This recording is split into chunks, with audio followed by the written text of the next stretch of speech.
ஜூலை மாதம் 1ஆம் திகதி. சரியாக 6 மாத காலம் முடிஞ்சிருக்கு இந்த வருஷத்துல. இன்னும் ஒரு 6 மாத காலத்த ஆரம்பிக்கிறதுக்கான முதல் நாள். இந்த வருஷத்தினுடைய கடைசி 6 மாத காலம் எப்படி இருக்க போதுன்னு தெரியல.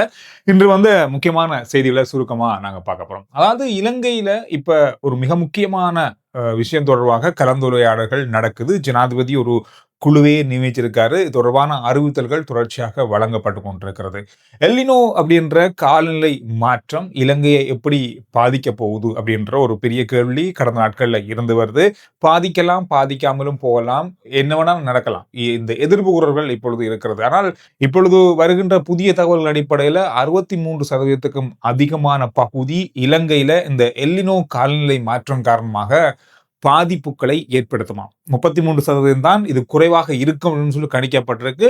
ஒட்டுமொத்தமா பார்த்தா அதிகளவாக கணிக்கப்பட்ட அளவு நடக்கலாம். அதிகமான வெப்பநிலையை இலங்கையில ஏற்படுத்த வாய்ப்புகள் இருக்குன்னு சொல்லி எதிர்பார்க்கப்படுது. இது 2 வகையிலும் நடக்கலாம்னு சொல்லி தான் சொல்லப்படுது. அதிகமான மழையும் இருக்கலாம், அதிகமான வெப்பமும் இருக்கலாம். இது 2மே நடக்கலாம். இந்த மாதிரியான விஷயங்கள் இப்பொழுது எதிர்ப்பு கூறப்பட்டிருக்கிறது. இப்பொழுது இதற்கான முன்னேற்பாடுகள், அதை எப்படி தயார்படுத்துறது, எதிர்கொள்றது அப்படின்ற மாதிரியான முன் எச்சரிக்கையுடனான நடவடிக்கைகளை இப்பொழுது அரசாங்கமும் ஜனாதிபதி தலைமையிலான குழுக்களும் மேற்கொண்டு வராங்க. அடிக்கடி இந்த சந்திப்புகள் நடந்து கொண்டிருக்கிறது. கடந்த நாட்கள் நமக்கு அவ்வளவு பெரிய பாதிப்பை ஏற்படுத்தாது அப்படின்னு சொல்லப்பட்டது. ஆனால் இல்ல, 63% இந்த எலினோ காலநிலை மாற்றம் காரணமாக இலங்கைக்கும் பெரிய பாதிப்பு இருக்குன்னு சொல்லி இப்ப எதிர்ப்பு கூறப்பட்டிருக்கிறது. இதோட நேற்று ஜனாதிபதி அனுரகுமார திசாநாயக்க அவர்களை நம்ம நேற்றைய செய்தியிலையும் பார்த்தோம். சர்வதேச நாணய நிதியத்துடைய குழுக்கள் சந்தித்தாங்க. இதுல நிறைய விஷயங்கள் பேசப்பட்டிருக்கிறது. அதுல முக்கியமா வரி அறவிடுற முறைமை அல்லது வரி அறவிடக்கூடிய பகுதிகளை இன்னும் அதிகரிக்க சொல்லி அரசாங்கத்திடம் ஆலோசனை வழங்கியிருக்காங்களாம். ஏற்கனவே வரி பெரிய அளவா இருக்கு, அதை எப்படி அரசாங்கம் குறைக்கிறேன்னு சொல்லி பெரிய அளவான திட்டங்களை கொண்டு வந்தாலும் சர்வதேச நாணய நிதியம் விடுற மாதிரி இல்லை. அதாவது கிட்டத்தட்ட எங்களுடைய நாட்டினுடைய சில இந்த வரி கொள்கைகள், சிலன்றத 90% வரி கொள்கைகள் சர்வதேச நாணய நிதியத்துடைய கொள்கை தான், அதுல மாற்றம் இல்லை. ஆனால் இப்ப இருக்கிற சுமையையும் இல்லாம இன்னும் கொஞ்சம் எப்படியாவது இன்னும் வேறு வழி இருக்கா அப்படின்னு பாருங்க மாதிரி அறிவுறுத்தல் வழங்கப்பட்டிருப்பதாக சொல்லப்பட்டிருக்கு. இந்த வாரம், அதாவது வருகின்ற கிழமை அரசாங்கத்தினுடைய வரி வாரமாக அறிவிச்சிருக்காங்க. வரிக்கென்றே ஒரு வாரம்டா பாருங்க, அந்த அளவு முக்கியத்துவமாக இருக்கிறது நம்ம நாட்டுல வரி அதிகரிப்பு, வரி விதிப்பு. இப்ப இருக்கிற டெங்கு பரவலால டெங்கு ஒழிப்பு வாரம் கடந்த நாட்கள்ல பார்த்தோம்.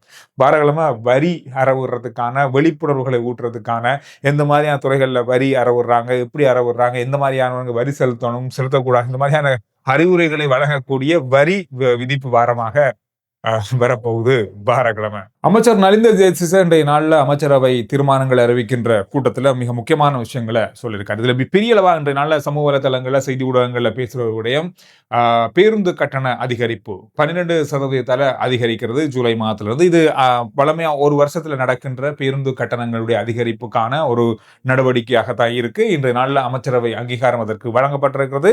கடந்த பிப்ரவரியிலிருந்து அதிகரிக்கப்பட்ட எரிபொருள்களுக்கு இணங்க இந்த பேருந்து கட்டண அதிகரிப்பு ஏற்படுத்தப்படும் சொல்லப்பட்டிருக்கு. 12% 25% வரைக்கும் இந்த பேருந்து கட்டணம் அதிகரிக்க போறாங்க.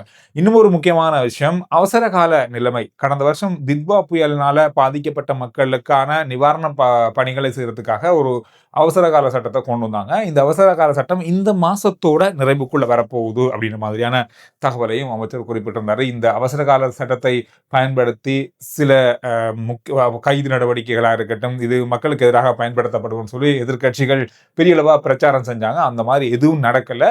இந்த மீள் பணிகளை செய்வதற்காக மாத்திரம்தான் இந்த அவசர கால சட்டம் பயன்படுத்தப்பட்டது. எனவே அதை இந்த மாசத்தோட நிறுத்தி கொள்றதுக்கான அனுமதியை அரசாங்கம் கொண்டு வரப்போகுதுன்னு மாதிரி சொல்லியிருக்காரு. இதோட நாங்க வளர்க்குற செல்ல பிராணிகள், நாய், பூனைகள், இந்த மாதிரியான செல்ல பிராணிகள் இருக்குதானே, இதுல அதிகமா நாய்களை பதிவு செய்யணும். நாம செல்ல பிராணிகளை, நாய்களை, வீடுகளை வளர்த்தோம்னு சொன்னா அவங்கள பதிவு செய்யணும். அதற்கு தடுப்பூசிகளையும் வழங்குறதுக்கான ஒரு சட்டத்தை கொண்டு வந்திருக்காங்க. கட்டாயமாக இது பதிவு செய்யக்கூடிய ஒரு சட்டத்தை மிக விரைவில் கொண்டு வர போறாங்க. இதுக்கான அனுமதியும் வழங்கப்பட்டிருக்கு.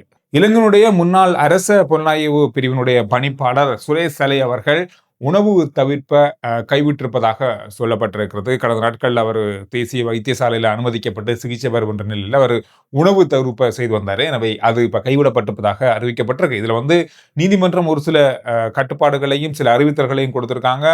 சிஐடியினுடைய விசாரணை, குற்றப்புலனாய்வு பிரிவினுடைய விசாரணைக்கு அவர் ஒத்துழைப்பு வழங்கும் வகையில அவருடைய கையடக்க தொலைபேசி, லேப்டாப் ஆகியவற்றினான பாஸ்வேர்டுகளை அவர் வழங்கணும் அப்படின்ற மாதிரியான நிபந்தனைகளை குறிப்பிட்டிருக்காங்க. மதுபானங்கள சரியான முறையில அல்லது இது சரியான மதுபானமா, இது தரமான மதுபானமா என்பத அறிந்து கொள்ளக்கூடிய அளவில ஒரு ஆப்ப வந்து உருவாக்க போறாங்க இலங்கையில. இந்த ஆப் வந்து மிக விரைவில நடைமுறைக்கு வரும். மதுபானங்கள் இப்பொழுது தரமற்ற முறையில உற்பத்தி செய்து விற்பனை செய்யப்படுது அப்படின்ற பெரிய குற்றச்சாட்டுகள் இருக்குதா? இத கண்டறியறதுக்காக இந்த ஆப் பயன்படுத்தப்பட போதாம். இத எப்ப லான்ச் பண்ண போறாங்கன்னு தெரியல. நான் அப்படி ஒரு திட்டத்த கொண்டு வரதுக்கான ஆலோசனைகள் வழங்கப்பட்டிருக்கு. முன்னாள் ஜனாதிபதியுடைய மகன் ஒருவர் பாரிய அளவுல வாகன வியாபாரம் செய்தமை சிஐடி விசாரணையில தெரிய வந்திருக்கு. அதாவது கடந்த கால ஆட்சி காலங்கள்ல இருந்த ஒரு ஜனாதிபதியுடைய மகன் வரி செலுத்தாம இறைவரி திணைக்களத்துக்கோ அல்லது சுங்க திணைக்களத்துக்கோ வரி செலுத்தாம இந்த வாகனங்களை இறக்குமதி செய்து விற்பனை செய்திருக்காரு அப்படின்ற தகவல்கள் கிடைத்து இப்பொழுது விசாரணைகளை சிஐடின்னு ஆரம்பிச்சிருக்காங்க. பாரிய அளவு கண்டெய்னர்கள்ல வாகனம் கொண்டு வந்து விற்பனை செய்யப்பட்டிருக்கு. விற்பனை செய்யப்பட்டது பிரச்சனை இல்லை, இதுக்கு வரி செலுத்தலையா? இது ஒரு பெரிய ஒரு சிக்கலை ஏற்படுத்த போது முன்னாள் ஜனாதிபதிகள்ல மகன்கள்ல ஒருவர் அப்படின்னு சொல்லப்படுது. யாருன்னு இதுவரைக்கும் தகவல்கள் வெளியாகல. இலங்கையில இந்த பிரமிட் திட்டம் அப்படின்றது வந்து ஒரு மோசடியான திட்டம். இந்த பிரமிட் திட்டத்துல நிறைய நிறுவனங்கள் இதுவரையில செயற்பட்டு மத்திய வங்கியால இந்த நிறுவனங்கள் தடை செய்யப்பட்டிருக்கிறது. இப்ப புதிதா வந்து ஒரு சில நிறுவனங்கள் இதுல உள்ளடக்கப்பட்டு தடை செய்யப்பட்டு அதற்கான பட்டியலை மத்திய வங்கி வெளியிட்டிருக்காங்க. இந்த பிரமிட் தொடர்பான பலதரப்பட்ட குற்றச்சாட்டுகள் அடிப்படையில் ஆய்வுகளை நடத்தி இந்த நிறுவனங்கள் இதெல்லாம் செஞ்சிருக்காங்க அப்படின்ற அடிப்படையில் அவங்களுடைய இணையதளங்கள், அவங்களுடைய ஆப்பா இருக்கட்டும், அவங்களுடைய நிறுவனங்கள் எந்த செயற்பாட்டையும் செய்ய முடியாத அளவிலான தடைகளை விதிச்சிருக்காங்க.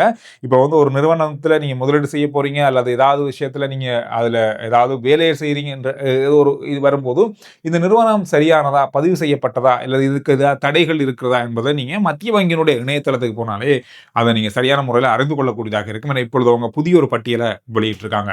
உலக ரீதியில பார்த்தோம்னு சொன்னா இந்த ஐரோப்பாவில் ஏற்பட்டிருக்கின்ற இந்த வெப்ப அலை காரணமாக ஸ்பெயின்ல இந்த அண்மை நாட்கள்ல மாத்திரம் 1000 பேருக்கு மேல உயிரிழந்திருப்பதாக சர்வதேச ஊடகங்கள் குறிப்பிட்டிருக்காங்க. கடந்த நாட்கள்ல பிரான்ஸ்ல இந்த மாதிரி ஒரு உயிரிழப்புகள் ஏற்பட்டிருந்தது. இப்பொழுது பல நாடுகள்ல வெப்ப அலை குறைந்தாலும் இன்னும் பல நாடுகளை நோக்கி இந்த வெப்ப அலை நகர்ந்து கொண்டிருப்பதாக சொல்லப்பட்டிருக்கிறது. ஐரோப்பிய நாடுகள்ல இப்பொழுது இந்த வெப்ப அலை காரணமாக இயல்பு நிலை முற்றுமுழுதாக பாதிக்கப்பட்டிருப்பதாக சர்வதேச ஊடகங்கள் குறிப்பிட்டிருக்காங்க. எனவே இந்த விஷயங்கள் தான் இன்றைய நாளில் பார்க்கப்பட்ட மிக முக்கியமான செய்தியுடைய சுருக்கம்.